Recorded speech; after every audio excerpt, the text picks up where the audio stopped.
everyone, and welcome to the Columbus Metropolitan Club. I'm Kelly Atkinson. I am a member of the CMC's Board of Trustees and also the Office Administrator at Barnes & Thornburg. It's great to see everyone today.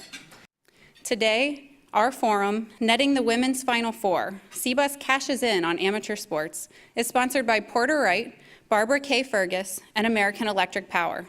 Each of our sponsors is represented here today by many guests and associates. Would you please help me thank them?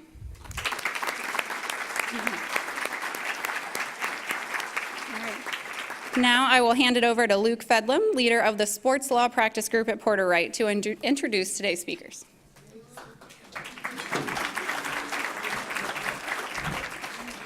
Thanks, Angela.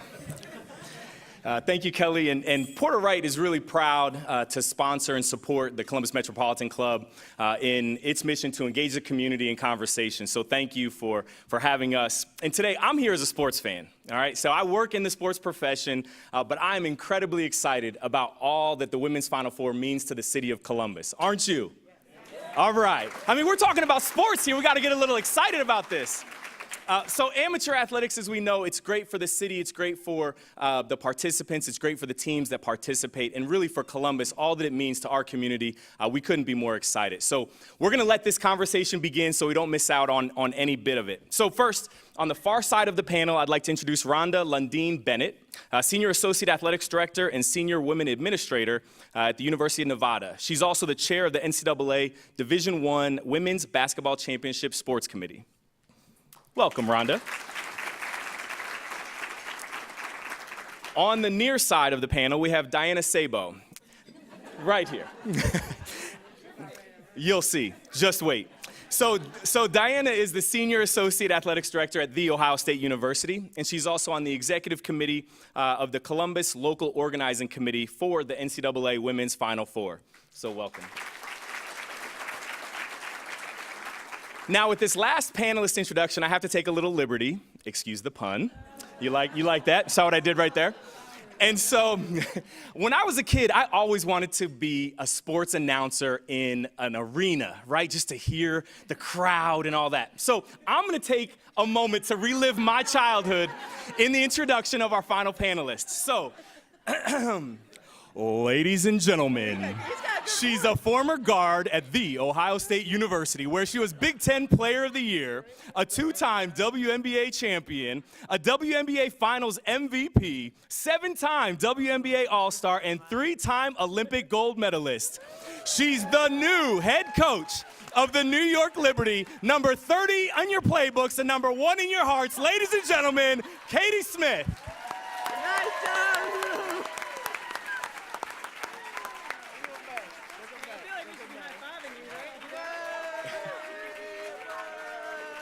So I have to say, Dom, I'm sorry about that. But ladies and gentlemen, you all love him. Dom Taberry from WBNS 10 TV will be our host. Dom, take it away. Thank you. Thank you. That was great. Wow. You know, I feel old up here, Katie. I remember when you first, We go way back. in the 90s, 1992, I remember you were this little kid that came to Ohio State. But it's great to be here. And wow, the Final Four is coming to Columbus, Ohio. Isn't that neat? And you know, it just doesn't happen. You know, when you think about it, I mean, there's so much work and so much behind the scenes that went into bringing the Final Four here. And you know, Rhonda, I know you were intimately involved with it. And Diana, the university is going to get to host this. And Katie, it's coming to your city and everything. I mean, how did this come about, guys? Want to start with that? Yeah, let's start. Yeah, how did it come about? So just between friends here, candidly, this opportunity for us was a loss at first. When we first looked at and offered our bid to host the Final Four in 2008, so this has been a 10-year journey, we didn't win. They didn't select Columbus. And you know when you're really good and you think, we've done this, the city can do this, the university can get behind this, we got this. We had to stop and pause. And it gave us a big opportunity as a city, as a university, as a sports town to come together and say, how can we go from good to great? Because good wasn't good enough for the NCAA, and we want them here. We wanted the Women's Final Four at the highest stage of competition in Columbus, Ohio. Why not Columbus, Ohio? Why not us, right? So we had to take a step back, which caused a great bit of growth and enthusiasm, collaborative inclusion and diversity within our city. We were told we didn't have enough full-service hotels. Bam, we've got that now. We were told that our convention center needed a bit of a facelift. Bam, we've got that now. So the opportunity to pause and really come together as a collaborative city, university, and the enterprise of Columbus and all these women to say, we want this. We took time to regroup, we got it together, we presented our bid, and in December of 2014, we were awarded the host city of 2018. And we could not have been more proud for our city, the corporate sponsors, the civic leaders, the investments of, we need some of that mogul money behind the city to make this kind of thing happen. And everyone came together and we couldn't have been happier. Well, I joined the committee in 2014 and was fortunate enough, one of my very first committee meetings was the opportunity to see the presentations from the bid cities who were the finalists for the Women's Final Four. And you could just tell the enthusiasm from the City of Columbus, the Ohio State University, the local organizing committee. You could just tell that they were ready. And as a committee, we couldn't be more excited to be here. I know we came in the summer and had a fantastic time doing our meetings here in the summer, and then just this weekend to see the games in the arena, to tour the arena, to have a chance to meet with LOC and just meet people in this community. We just couldn't be more excited to be here and are just tremendously happy that we had an opportunity to come to Columbus. Yeah, no kidding. Clap for that. You know, I bring a little bit of a different perspective. These guys are the ones doing the heavy lifting. I've been lucky enough to kind of tag along and just support the game that I love, and obviously the city that I love. I've been a player in a Final Four. I have attended Final Fours as an alum of women's basketball, of just supporting the game and seeing my friends, and then I've also now scouting and going and having meetings and being a coach. So, I mean, it's been a huge part of my life for all these years. And for me, it's been 25 years since Ohio State, the 93 team, made it to the Final Four. The only team in Ohio State that's made it to the Final Four.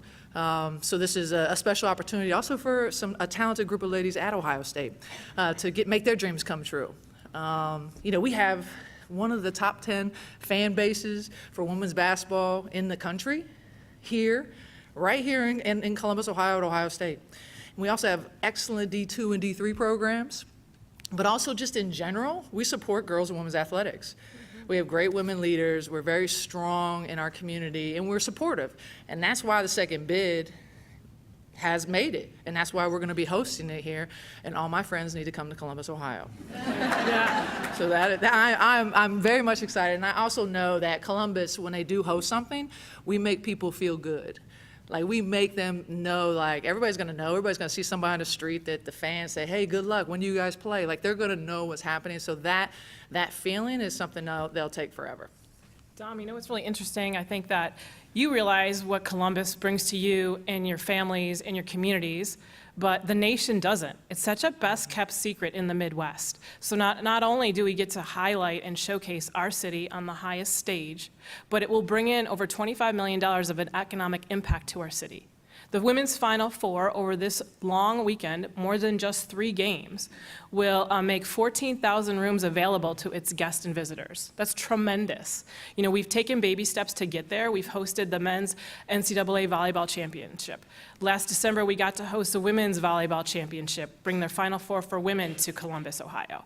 And if you didn't have a chance to get to see those games, also at Nationwide, maybe you saw it on TV, and you got to see the B-roll that ESPN runs that highlights our city. And it's not just downtown. They're going out to the zoo. They're going on the university campus. They're going to the Short North. They're going to German Village. So they're taking everything that makes us, Columbus, and showing it across the nation, and maybe even internationally if you're watching it on a to-go platform or watching it from your phone. And so these are all benefits that are part of us hosting it that really will grow Columbus and show what we already know to everybody else. And the cool thing is, when you think about it, none of this would be possible if there wasn't a great partnership.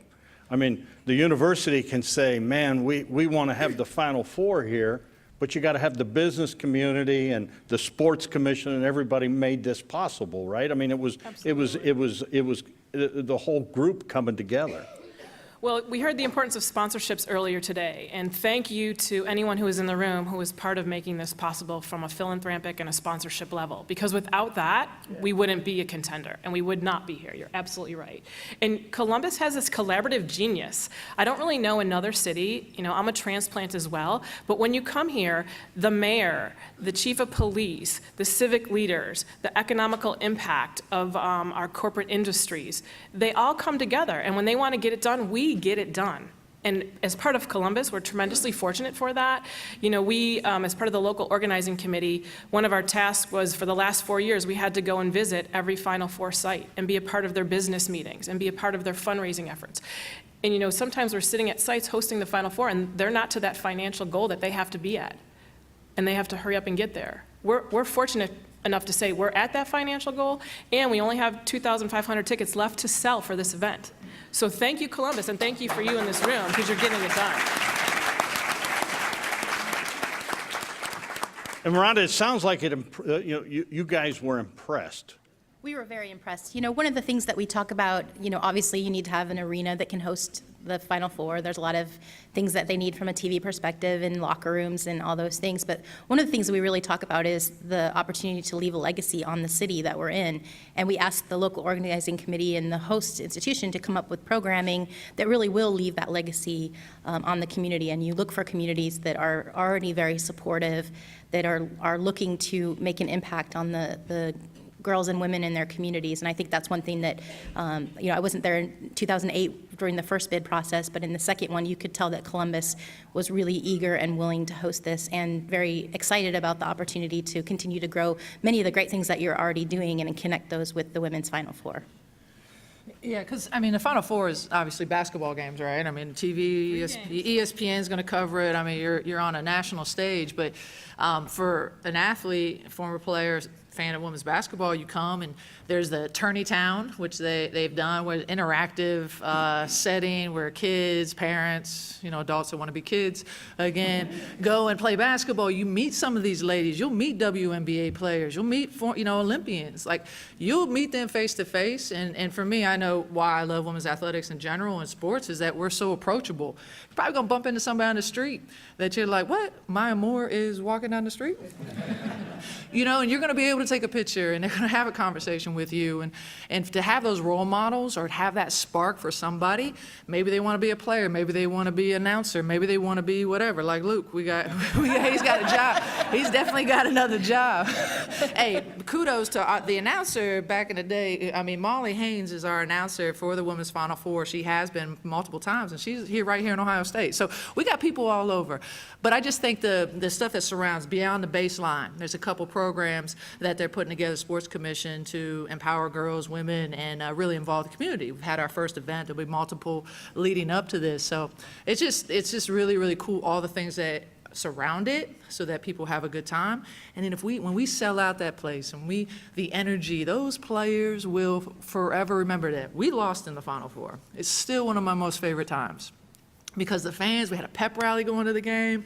Ohio State was nuts. But we still lost, but just that energy and just feeling special and getting something at the hotel, that's what makes it, and they'll remember it forever because that's their ultimate dream, is to win that championship. But to have the fans there, not only their personal fans, but have women's basketball fans and people who support the community, we'll just top it off, and I think we'll send them out of here with memories forever. Yeah. Just to build on what Katie said a little bit, it's more than just 3 games. So what we're bringing to our community will be hopefully remarkable for them. So there's what the NCAA has made prolifically fun is called the bounce. And the bounce is an opportunity to put a basketball in a youth's hands, anyone 18 or under. They sign up for free, they get a free t-shirt and an outdoor basketball. This is open to everybody in Columbus, even outside of Columbus. If you want to drive in for it, you get a free basketball and you will dribble with members of the community, maybe members of coaching staffs, maybe some teams, and you'll go from McPherson Park all the way down Nationwide, and you'll end up in the convention center. So we bring them right into the Fan Fest, another opportunity where they can get autographs, get interviews. We have some youth clinics that will also be offered during this time, during this long weekend, where it'll be NCAA college coaches, former student athletes, current student athletes, volunteering and working with the youth in our community who have signed up to be a part of these clinics. And I truly believe with the young daughter at home, if you don't see it, you can't be it. So if we can't provide and afford opportunities for our own community, what are we doing, right? So this is not only bringing people here who have never experienced Columbus, but it's really enriching and digging a little bit deeper for our own members, reaching farther than German Village, reaching farther than the Short North, and bringing in those youth who maybe have never had their own basketball. They get to keep that basketball for free and take it home. So we've created an experience, we've created a memory, and hopefully they can say, I want to come to games, I want to be the next fan base, I want to play women's basketball. And you think about where sports figures in. Many of us in this room were parents or grandparents, and I know my son. This was the first summer I didn't have travel baseball. I was in denial. My son graduated, but amateur athletics is big. I mean, this is the epitome, and what it's going to bring to our city, just from, as you mentioned, the hotels and the dollars it will generate. But all in all, you look at what we've done in this city to embrace amateur athletics and to bring events, but it actually happens every day with our kids, with what we do, transport them to soccer fields or whatever. I mean, I think as a state, and someone can correct me if I'm not 100% sharp on this, but as a state, we have the most basketball broadband opportunities at a collegiate level. So that includes Division I, Division II, and Division III men's and women's basketball. So that's tremendous when you can say you can affect that many young adults just providing that broadband opportunity. And that's just the state of Ohio, right? So we should be very proud of that. Everyone invests in youth sports, and I think that it provides an opportunity for them to become an individual, develop a bit of a personality. Maybe it's going to give someone leadership skills. Maybe they're going to get a little bit more competitive. Maybe they're going to feel comfortable in their own skin. I know that part of our legacy program for Columbus is working with girls and youth in sport and just providing that positive body image, because we don't want someone to be in 8th grade and decide that they can't compete or they haven't been given the opportunity to be in a sporting environment. So then they become the opposite of that, and that affects their health and well-being as they grow in their life. So we want to provide that stage and provide that platform. You look at what you were able to do with basketball, Katie, and obviously you're at the epitome now as a coach. But even if you didn't, what are the benefits of being on a team? What did you learn from just being an athlete, and how did it figure in your family? I know your brother's a coach too. Yeah, no, I mean, Dad played football in college, always active. First, it's being running around, taking care of yourself, being active, understanding what it's like to stay healthy and keep your body moving. As a kid, you don't really understand how important that is as you get older, but it is. It's a huge part of your life is your health. So just even that of being comfortable, being strong, the confidence of being tall, being a little thicker than somebody else, right? And being able to walk in a room and be like, some people don't have that struggle, some people do. But it allows you to kind of, I'm gonna do it, let's do it, right? So it gives you that confidence to go somewhere, know that you're capable, but also how do you take losses and wins, right? I mean, yesterday, MSG just put up the New York Liberty for sale. So I just became the head coach, I don't know, 2 months ago, a month ago, right? So there's some unknowns, but it's like, hey, whatever. I mean, it's a little bit. But it's a little bit of the job Well, you still have a job now. As far as I know. But the thing is, you approach it in a way of like, all right, I'm gonna keep doing my job, and if it isn't meant to be there, then we'll jump on somewhere else, right? So it allows you to handle these things that are thrown your way, and it doesn't always work out for you. It's not always positive. You don't always win. So, and then on top of that, it's just a discipline. Like, it's not fun to be successful all the time, right? It's fun to be on the top. But how much fun was it to get from here to there? ooh, there's a lot of days where nobody knows what you're doing, your hours, you know what I mean, as an athlete. Like, those aren't fun, not fun at all. But that end prize, to be where you want to be, that's what's fun. So all those things, the teamwork, having an open mind, learning about people, embracing people for who they are, because you have a common goal, just broadens your world. And then all those attributes and those skills that you get from it. So, I mean, it's been huge in my life. It's not only been who I am, but then now it's been my livelihood. And I feel good, and I want to share that, and I want to make sure that others have those opportunities. And I think, just to build on that, the confidence that girls and women get from participating in sports.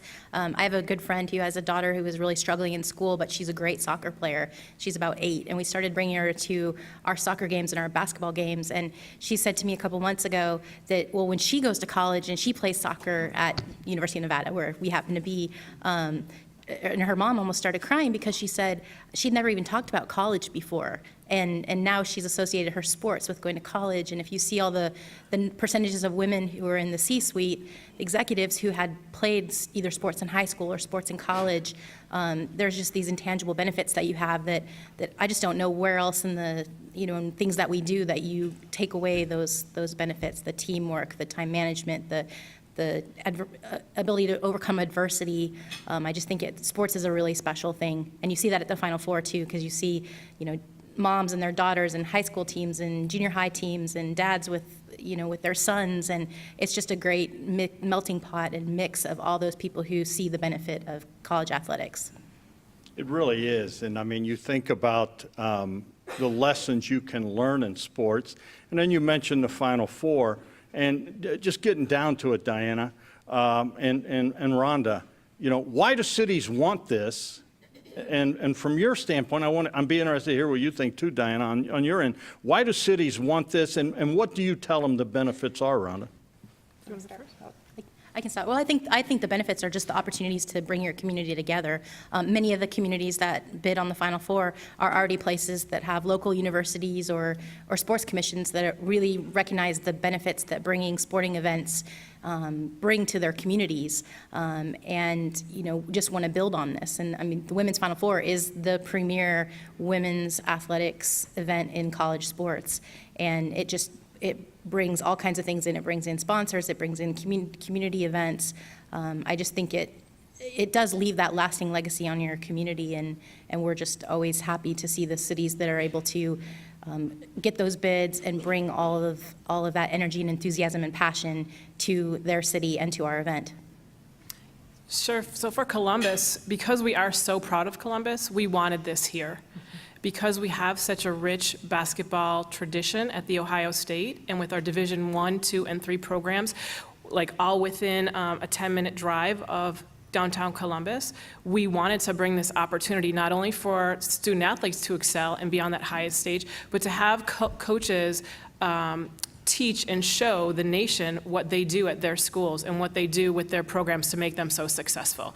Because when you look at Dixie Jeffers at Capitol, she is tremendously successful. And you can't forget the volume of expertise and energy she's put into her sport at that level, and that helps grow the sport across the country for that divisional program. So we wanted to look at it that way, and we wanted to say, okay, we had to do our reps, like Katie talked about. We had to do our reps, and we had to have the grind. And now we've gotten really good at hosting other NCAA championships. And we want that to just keep growing. We want that to just keep being the highlight of the city. We already have a fantastic professional sports avenue through multiple teams. So what else could we do from the NCAA collegiate level to bring this ultimate experience that not only has college athletes excelling at the highest level, coaches collaborating to grow the game and grow their sport, and then bringing in that community element that we spoke about. We just felt that was really, really important, and we wanted to pay back to the community as well. How about the economics, though? I mean, hotels. Yeah, without a doubt. What will this weekend generate? How many people will come to our city? Right, so they're saying that we will have over 14,000 hotel rooms being circulated just over this long weekend, that the economic impact will reach well beyond 25 million. So when you look at that as a quick long tail for the city, it's tremendous. And it gives back that investment that civic and economic leaders have paid to help get this off the ground and help establish this. But then it really shows people, hey, you know what? I went for the Women's Final Four. I want to come back and have a family vacation. Hey, I'm going to tell my neighbor that there's so much to do in Columbus. There's so much art. There's so much fashion. There's such a great, vibrant downtown scene that I'm going to come here when my corporation has another conference and it says Columbus, Ohio. I'm not going to go, I don't know Columbus. I know Columbus now, and I'm going to spread that. So not only will it open the door and the envelope for other competitive athletic events, but look at what it can do for corporate hospitality, corporate conferences, and just really taking what we know as Columbus and making us really on the front of everyone's mouth when they say it's a really great experience. Yeah, you're supposed to have like over 40,000 people coming to Columbus during that time, and a lot of them aren't from Ohio, right? I mean, so you're going to have multiple people coming in and enjoying our city and hopefully spreading the word. And as Diana said, we'll say yes next time when they get invited. Yeah, I have a really cool story. One of our administrative assistants at Ohio State, she's been with Ohio State for quite some time, and she's very passionate about athletics. She has gone to over 25 Final Fours, and she loves that experience of traveling to a different city all the time. And she said, you know what, I'm really excited that it's in Columbus. I live in Columbus, but I can't wait now to show my friends and show people that I've met through the years of traveling to Women's Final Fours how awesome Columbus is. And you know I'm taking them to the zoo. We're finding time to go to the zoo. And so, you know, here's someone who is coming right to her backyard, but yet she's going to be one of our biggest ambassadors, just making sure everyone says, Columbus is awesome, we want you here. Yeah, one thing that people don't necessarily know, if you think it's 3 games, the Women's Basketball Coaches Association has their national convention here too. And one of the things that is super exciting for us is the number of millions of people that are within driving distance of Columbus. And so you'll have coaches, I mean, they have every kind of coach from high school, Division I, Division II, Division III, that are able to come and participate in their programming at their convention and see what a great town Columbus is and what great opportunities. I mean, I just can't wait for the coaches to be walking up and down outside the convention center and at their hotel and enjoying everything that Columbus has to offer. And you do have a great zoo. We had an opportunity to go there this summer, and I was blown away.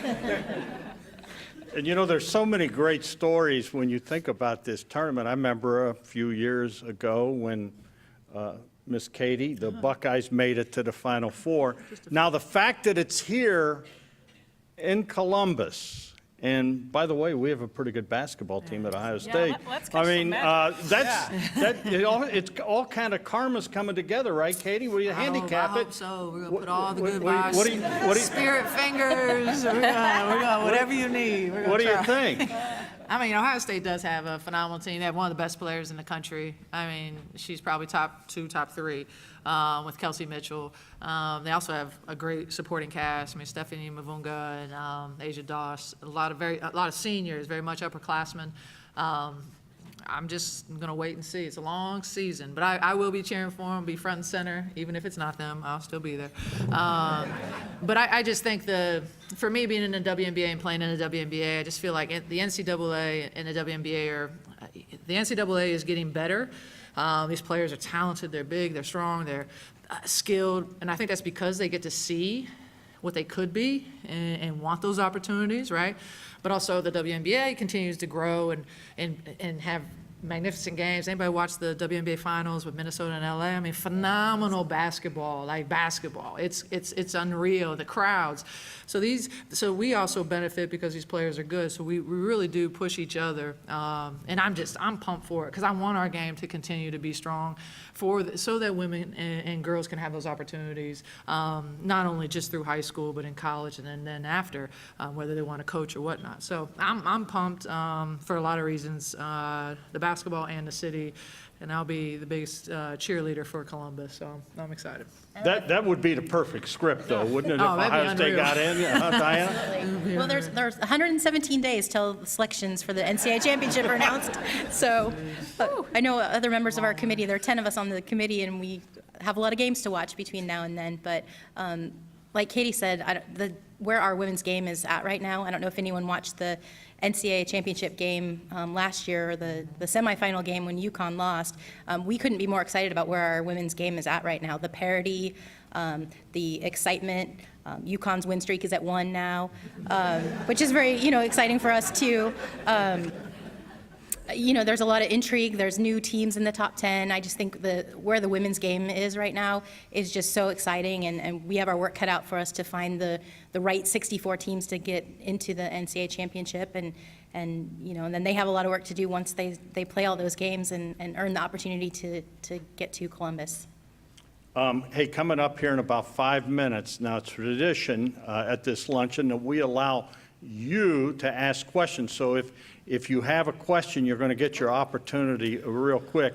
Last thing, ladies, this whole process, and we talked a little bit about it, but the dribbling thing you're going to do with all the kids, there's much more than just the basketball that's going to be going on down there. Give us a highlight of some of the things that people will be seeing. And I'm sure all the restaurants and the places down in Arena District, they're going to be, putting their best foot forward to make everyone feel welcome. Yeah, I mean, for me, there's, even you can have open practices. The teams have open practices throughout the tournament, the Final Four. So you'll be able to, go in and watch. Again, the Tourney Town will be just, as I said, an interactive event where you can go shoot hoops, win things, watch other people play, all the dribble skills challenge, all of that. And as I said, it does not discriminate on age. So if you want to throw it back, it's, obviously the men's games will be going on opposite nights, lots of places to watch games. And then again, just the amount of people, as I said, WNBA stars, Olympians that are just going to be walking the streets and just having a good time and enjoying the city. It's just going to be unreal. But there's just, hopefully people just come down and partake in whatever's around here to get involved in. Yeah, it's, the greatest thing about the Women's Final Four is it's just days of events and things going on, and you go from one place to the next, and it's just a really fun event. And I know Diana talked about the bounce. If you haven't seen hundreds and hundreds and hundreds of little kids bouncing basketballs towards you, it's definitely something to see. So I would recommend getting out there. I think for us and for this group today, if you could be ambassadors and just make sure that this event doesn't come and go and your neighbor or your community member or your church friend says, oh, I never knew about it. That would be a tragedy to us. We have a website. I'm going to try to get it right. cwff.com. Okay. ColumbusWFF.com. Thank you for my friends. Thanks, Jen. Because, of course, we want you to watch the games and, get tickets. But if you can just come to any of the ancillary activities, the bounce, the fan fest, sign your youth, your grandchild, your neighbor up for a youth clinic, it'll be remarkable. And they can then be stewards of the game, and they can grow women's basketball. Now, are there tickets still available? Tickets are still available, yes. So you can get tickets online, and even if you don't go to the games, there's all kind of activities downtown. Absolutely. Yeah. But you'll definitely want to come to the games, too. I mean, So we had 4 got a million long people line for watching questions. last year and sold-out crowds, so we expect the same in Columbus. And the drama, you mentioned, and we just had, the 2 big games here over the Absolutely. weekend. It was pretty cool. UConn played Stanford, and of course, Ohio State played Louisville, and it was just kind of like, Diana, it was kind of like a little treat of what we're going to see in March and the first couple days of April. Yeah, there's more cake to eat, so trust me, it's going to be good. Well, why don't we do some questions? And let me read this just so we're official. It is CMC's tradition to take audience questions. Please state your name, ask your question, and in consideration of everyone, please stick to a question rather than an editorial. You're up. Well done, Don. My name is Carol McGuire, and I'd like to thank all of you for being here today and for all of the hard work involved in getting this event to take place next year. It's a big deal. I'm among a few people in this room who are old enough to recall when I played basketball that I could only dribble 3 times and I had to stay half court. Of course, I'm quite thrilled to have seen all of the changes that have taken place over the years and the progress that's been made. But what I'd like to know from you is, looking forward another 5 or 10 years, What would you envision in terms of women's basketball, and if you want to be broader to women's sports in general, but what kinds of things do you foresee happening in the sport? I'm going to let the expert work on that. Yeah, lots of levels to this, I guess. For me, it would be, youth basketball, continuing to keep the numbers up, but not just youth, but then when they become teenagers, of continue to and keep those numbers high as participation in sports, and not just basketball, I think just in anything. College basketball, it's just continue the parity, having more teams compete at a high level in the Division I ranks, just so you don't always see the same, names of universities. And on the professional ranks for us is maybe expand, find an area where we could add another team. There's a lot of talented players that do not get a chance to play in the WNBA because there's only 12 teams with 11 or 12 players. So, and you don't have any extra, you can't keep them along, let them practice and pay them, you just cut them and they go overseas. So I would love to see us be able to add another team, but also continue the coverage. Media-wise, been blessed with, Columbus, who does a nice job of covering what happens here locally. But for the WNBA, it's need more exposure, need more time. ESPN does a great job. They're our partner. But I think the exposure in mainstream media is still crucial to continue to grow the game. Yeah, I think the parity, and just in the 20 years that I've been involved with women's basketball teams, you used to have 6 to 8 teams that you thought might get to the Final Four. There are many, many more teams right now that have the opportunity or have the chance to get to the Final Four this year. And I think in 5 to 10 years, I don't know how many teams that will be. I think that the game is just growing, and the women that play the game are getting better and better, and it's just a much more exciting product. And our women's basketball players are graduating at 92%, and I don't see that going anywhere but up. So I think we'll just continue to see the growth of the game and it being a great product for people to enjoy. And lastly, I would just say, taking it a little bit more global, women would not have the opportunity to advance and have opportunities such as women's basketball or women's lacrosse without broad-based programming and without support.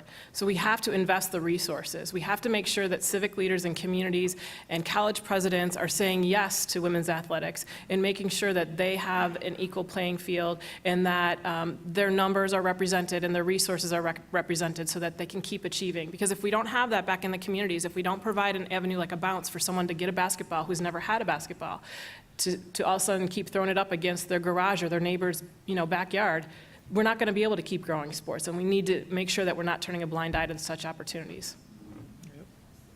Yes, ma'am. Yes, my name is Debbie Matthews. I'm a 32-year follower of the women's basketball team at Ohio State. I have more of a challenge than a question. I would like to ask everyone at this luncheon to go and attend a game of pure basketball without the show-off stuff that the women's team plays. And we have a fan club called the Rebounders Club. We give a lot of money every year to the women's program. So, thank you. You don't like the show-off stuff, do you, Katie? There's some folks, I'm not as flashy as some of these young ladies, but there's a little pizzazz to it. And thank you, Rebounders. You guys have always supported the women's game at Ohio State and given back. So you guys, as Diana was saying, the support, the financial, the buying tickets, it just is huge that people recognize the importance and then actually follow through with that. So appreciate you guys. Yeah, and having worked at gone to a Big Ten school and then worked at another Big Ten school, I'll tell you, Ohio State is a special place, and I know that others around the country, we look at what you guys in your community have done, and we try to emulate that in ours, so kudos to you. Now, if any of you other folks have a question, this is your opportunity. Just head over there. Some of you gentlemen, if you have anything to ask, go ahead, sir. Ma'am, I'm sorry. Okay. Sorry, ma'am. I was looking at this guy. Pam Conrad, loyal Buckeye. There are, I understand, opportunities for citizens in the area to volunteer to help the host committee with the hundreds of different hosting tasks, can you tell us a little bit more information about how, if we're interested in helping with one of these many events, how we go about doing that? You are so on point, because it takes a village, right? And we do, with all these opportunities, all these events happening simultaneously, we need the community. I do believe you get a free shirt, pullover kind of thing, so you get some swag with your volunteer hours. And they can do that by going to, help me with the website. ColumbusWFF.com. And it's right on and your it's handout that thing. was on your table today. Yes. And there is a volunteer tab, and I think it's an email that you send, so, and then they would get back to you, so I've already looked, I'm kind of. And don't tell anyone I told you this, but sometimes when you volunteer for some events, maybe you get to see some basketball or meet some players, or, so we need you. We need some volunteers, so thanks for that call out. Appreciate that. Yes, ma'am. Barb Smoot, congratulations on a job well done. If anyone had ever had any doubt about the importance of women in economic development, I think this is a testament to what can happen when you have a group of talented, powerful women working together. My question is related to women-owned businesses. I'm sitting at a table with at least 3 women who own or started their own business. Can you please share some of the outstanding things that you have done in the way of outreach to include women and women-owned businesses in the marketing and execution of this event? Thank you. Okay.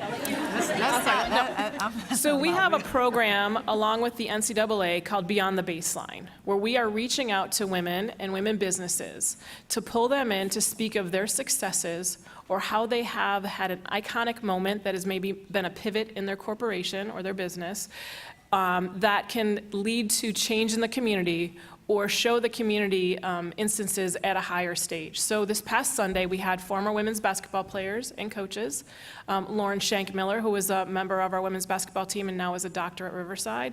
Katie Smith was also a member of that panel, and several others. And so that was the first, yes, Katie Motter, sorry, thank you. That was the first one of numerous opportunities where we're engaging local businesses and female leaders, because without our female representatives today here, but really broad-based in our community, Columbus would not be what it is, because we have a tremendous population of strong females, and strong females not just behind the table, but at the table, and strong females financially stepping up as well. So we have these opportunities through Beyond the Baseline. You can see that also is on your sheet and on the website, and I don't off the top of my head have the list of every month there is an opportunity, and then it will culminate at the Final Four with a larger event.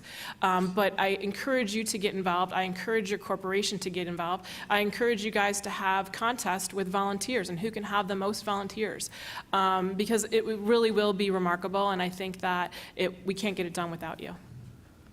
You guys have anything? That's great. Okay. Carol? My name is Carol Looper, and I have a 15-year-old granddaughter who is a sophomore playing basketball at Bexley.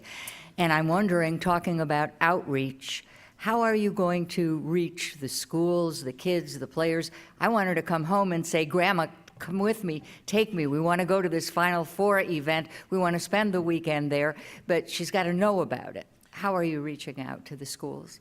So you want to go first? No, So for us, it really started this past spring and summer, where we had a tremendous grassroots initiative that we were at community celebrations, community fairs, community events, our numerous pride events that happen downtown in Columbus, your tomato festival, your strawberry festival. We made sure that we had a women's Final Four presence there because, to your point, Carol, we want to make sure that people know about this.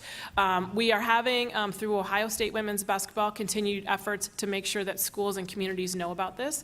We are working with the Ohio High School Athletic Association and with their coaches to make sure that all of our local and regional elementary schools are aware of this as well. You'll see as we start to edge and creep past December in the holiday season, you'll start to see more signage around town. You'll start to see a lot more visibility pick up. And we can assure you that the high schools, the elementary schools, and middle schools, our youth camps initiatives through Ohio State, we're reaching back out to those who have been a part of basketball locally. So that is really important to us. And we're kind of giving like multiple water bottles to these coaches because we we want their high school teams and their elementary teams and, that youth Saturday basketball outward bound to be successful, but we're also saying, hey, and here's Final Four information, and here's volunteer information, and making sure, so hopefully it's getting out there, and hopefully it's getting down to, every little girl and her grandma with basketball. And we have reached our last question. Oh, great. So I am Celia Anderson. I have a 13-year-old daughter. And my question to you, as accomplished women clearly in sport, as you look back over your life, what would be your best advice to your 13-year-old self? Well, I can start. I would say stay in sports. I think a lot of girls, when they get to that 12, 13 age, they start losing their confidence, and they, drop out of sports and they start doing other things. And I would tell myself, which I did, stay in sports. It creates a great group of friends. You don't have to be popular to play on the team.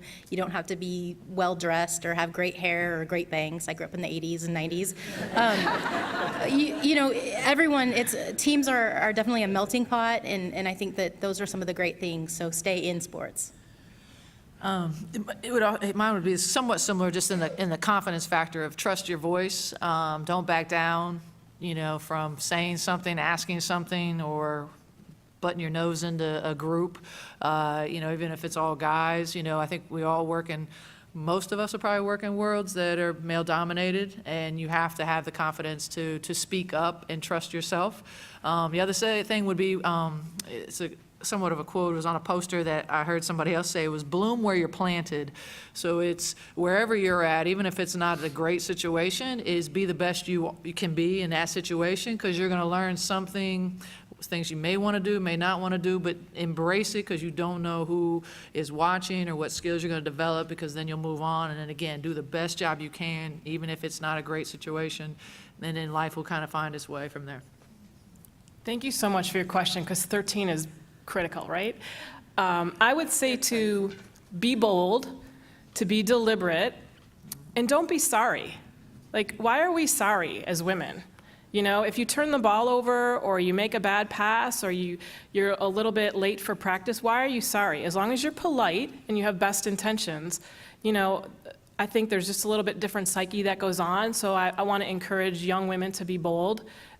Be polite, but be bold. And then I would just say, too, just to flip that just a little bit as parents, because we're all running a million directions, and we all want to have the best of everything, and we want to be that, 10th floor corner office and be a good parent. But encourage your children. It may mean running 10 extra errands, or not getting home until 9 o'clock at night, or, going from, I live in Pickerington, all the way up to Polaris, to an ice rink, to back to something, to, whatever that means, make that sacrifice, because in the end, you're helping develop and grow your child. How important, though, is it, with that said, that parents and the child are on the same page, that the child maybe wants it as bad as mom and dad wants it for them? Yeah. Well, that could be a whole nother luncheon, I'm quite sure, right? And I would just say, make sure that your child wants it as bad as you do, because they really need to be the driver. You need to be the physical driver. They need to be the achievement driver, right? Who am I? I don't know. Okay, well, I hope you enjoyed today's forum. I know I did. I have 2 small girls in sports, so I appreciate this. Thank you. All right. We encourage you to continue the conversation in the back of the room with coffee and cookies. You can view and share today's forum and all of our forums on CTV Columbus Television, on WOSU and PBS affiliates statewide through the Ohio channel, and anytime on CMC's website via YouTube. Let's thank our sponsors, Porter Wright, Barbara K. Fergus, and American Electric Power, and our speakers, Diana Sabo, Katie Smith, Rhonda Lundeen Bennett, and Dom Taberry.